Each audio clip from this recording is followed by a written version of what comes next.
count it all joy to meet you once again on this channel, Biblical Research and Innovation Network for Africa, Brain for Africa or BRAINFA. This is where you have academic videos on issues bordering theological, biblical, religious studies, and academic publishing, among others. And I do encourage you to subscribe to the channel, hit the notification bell, and also share the link for others to enjoy the kind of resources that we have on this particular channel. Wherever you are, I appreciate your commitment to watching the videos that we have on the channel. In this particular video, I'm going to take you through some of the things that we need to consider when we want to choose a journal for our article or our research paper. You want to write a research paper, or you have written a research paper, you want to submit it to a journal. What are the factors to consider in preparing the paper or in submitting it to a particular journal? First of all, we need to consider the scope and the aim of the journal. Each journal has its own scope and it has the aims. Why was the journal established? And in which subject areas, in which academic disciplines are papers published? So, for example, it could happen that it is a business studies journal where only papers coming from business are considered. It could also happen that it is for the nursing field, or it is for anatomy specifically, or religious studies, theological studies, practical theology, or missions. Some journals too are interdisciplinary, and so you can have arts, humanities, science, and others, all inclusive. So you need to know the scope, which journal accepts what, and whether your article or your paper falls within that particular scope. That is one of the things that we need to consider when deciding on which journal to write a paper for, or which journal to send our paper to. The next thing is the target audience. You have written a paper and definitely you have a target. You want people in academia to read it, and you want people in your country to have access to it. So if you choose a journal that is limited to, say, Asia, an Asian country like, say, China, that is where the paper is published, and it is also not open access, it is in print form, then definitely your people who are in Nigeria, whom you want to reach, will not be reached, because not many Nigerians will go to China to look for journals and buy the hard copy. If it is open access, where it is published online and everybody can have access to it, the story might be different. But I'm talking about print form of a journal. If the journal is the one that is always printed and not posted out there for people to have access to in terms of being online, then you need to consider that factor also. Aside that, is it undergraduates that you want to reach, or postgraduate students? Is it for academics, or you want popular audience? So the target audience will also determine which journal to publish in, or which journal to send your article to. Then the next one is indexation. When we talk about indexation, when articles are published by journals, they are indexed and archived by some bodies, and the bodies are quite many. Not all of them are credible. We have one body known as Scopus, which is widely accepted. We also have WOS, which is a Web of Science, which is also widely accepted. We have ATLA, we have DOAJ, that is directly of open access journals, and others which are widely accepted. These add credibility to the journal. In other words, whether the journal is accepted as credible or not depends on the body that indexes it. It is important for me to add that before a journal is indexed in one of these recognized and highly reputed indexing bodies, the journal is made to go through some strict criteria to qualify to be indexed there. And from time to time, the list is revised, so that if you were in Scopus yesterday, today you might be kicked out if you don't continue to maintain the standard that Scopus is looking for. So indexation is very, very important. And you need to make sure that the journal that you are considering is reputed in terms of the kind of indexing body. I've mentioned a few of them. Those ones that I mentioned, I know as far as my experience is concerned, are widely accepted. If you are not sure, ask somebody. You can ask your institution. You can also ask a senior colleague in terms of research and publication. The next thing to consider is the review process. After you submit a journal article to a journal, it is expected that other people will also review it. We have the initial editorial review where the editor-in-chief or the managing editor or one of the editorial staff will look at the formatting and look at the scope and look at a few things. That is not the proper review, but it is important for other people to also review it. And most journals use what we call the double-blind review process. That is, two people will review your work and make their comments concerning the strengths and weaknesses and offer recommendations for improvement. So any credible journal is expected to do what we refer to as the peer review. Now, some journals do single blind review, but ideally it should be two or more, double blind or triple blind review, so that we can have opinions from more than one person. So you have to check that process. There are some journals, they don't even do any review at all. They don't even do any editorial checks at all. They simply format it to match their layout and publish.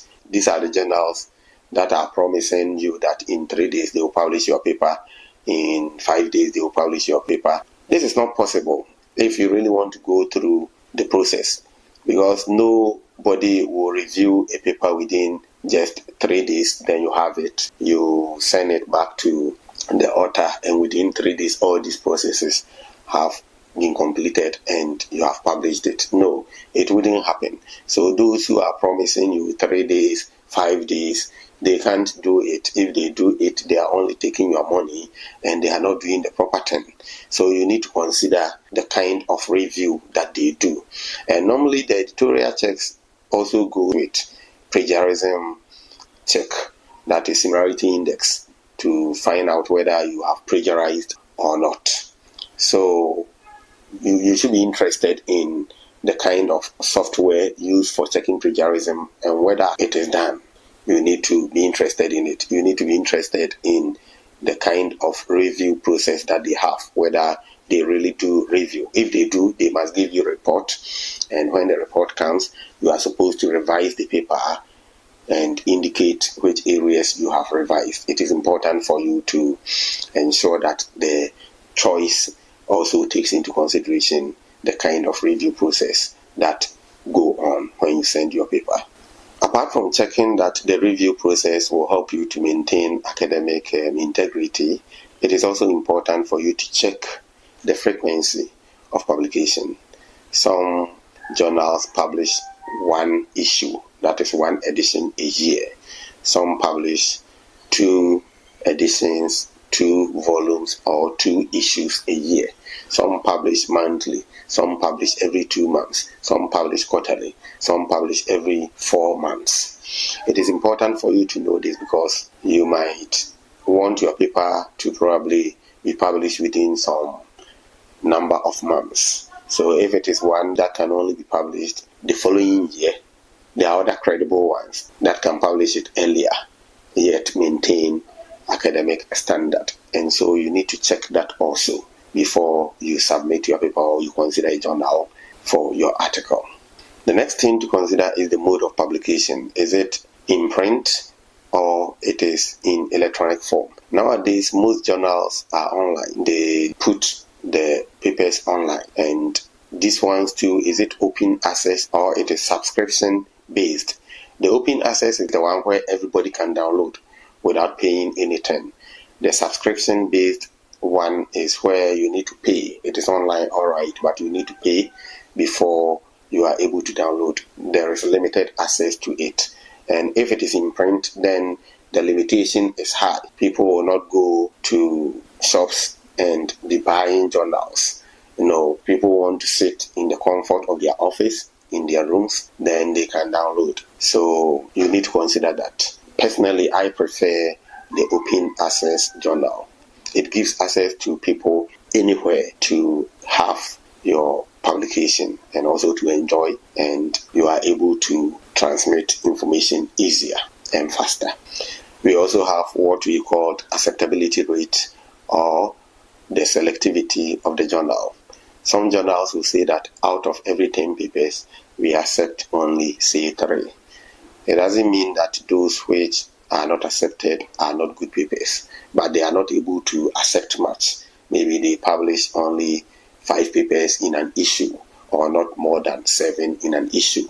So the probability of your paper being accepted, whether it is good or not, in some cases is not that high, or depends on the selectivity or the rate of acceptance. You need to consider that as well. Another important thing is to consider the author guidelines and formatting. This is very, very important. What is the word limit? Journals have word limit. Is it between 4,000 and 6,000 words? Is it between 5,000 and 7,000, 6,000, 8,000, or not more than 10,000? You need to know so that you prepare your paper to be within that. What kind of font? Is it Times New Roman, or it is Arial, or it is Calibri? What is the font style and what is the size? How do they expect me to format my headings? Some will say that for the major heading, use capital letters. Then for the next level, use bold font, those small letters. Then for the next one, use italics, and so on and so forth. Am I expected to number my sections like 1.0, 1.1, 1.2, and so on and so forth? What kind of referencing system are they asking me to use? Is it Chicago? If Chicago, is it in text or it is footnote? Is it endnote? Is it APA, SBL? Is it Harvard? You need to know the kind of referencing style. This formatting issue or the author guideline is normally displayed on the journal's website, and you need to go through it and follow it strictly. Other than that, you might send your paper and it will come back to you to do proper formatting before it even proceeds to the next level. Aside that, there are some journals, they will say you don't have to cite more than 60 sources or 50 sources, or you shouldn't have more than 30 citations. These ones too, we need to know before you proceed. Then consider or know something about their ethical issues. That is academic integrity. Do they run plagiarism tests? I've already mentioned that. Do they ask about conflict of interest?